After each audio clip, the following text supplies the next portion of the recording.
Kung maligalize na ang pabuto sa Davao karong January, nya magpabuto mo sa imong uyab sa gawas o sa sulod? Sa gawas. Ngano man? Ha? Ngano man? Dahil magsulod ka makuan ni. Pabuto. Buto ba na yun? Usa may feeling after? Ha? Usa may feeling after? Nasa saba. Saba? Dahil na pabuto no eh. Nilit.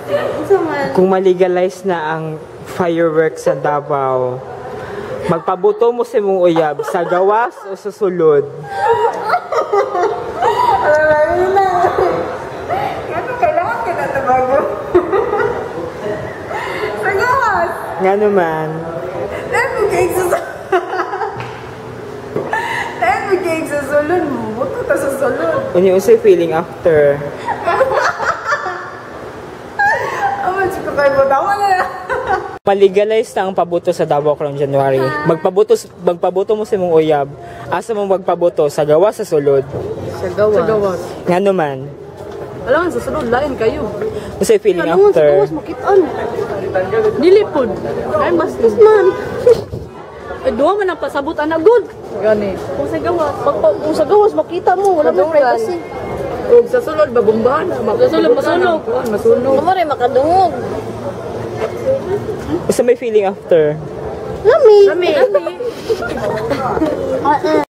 Kung maligalize na ang pabuto sa Davao karong January, magpabuto mo sa imong uyab. Asa? Sa gawas o sa sulod? Gate man zero ka. Sa gawas. Ngano man? Kung sa sulod. Bungkag. Bungkag mo sa sulod. Usay feeling after? 6 years na lang. Success. Gilok. Gilok nga. Ay, sakit. Oh, sakit. Naligalize na, kung naligalize na ang pabuto sa January diri sa Davao, magpabuto mo sa imong uyab. Sa gawas sa sulod? Sa gawas ko. Ngano man? Mas safe sa gawas kaysa sa sulod. Usa may feeling after? Okay lang. Okay lang. Pag maligalize na ang, kung naligalize na ang pabuto sa January, magpabuto mo sa imong uyab. Sa gawas o sa sulod? Sa gawas. Ngano man? Buntis man. Usa ba? Sa gawas o sa sulod? No comment. Ako po namang tana. Diya ka. Wala no comment man. Sama dya.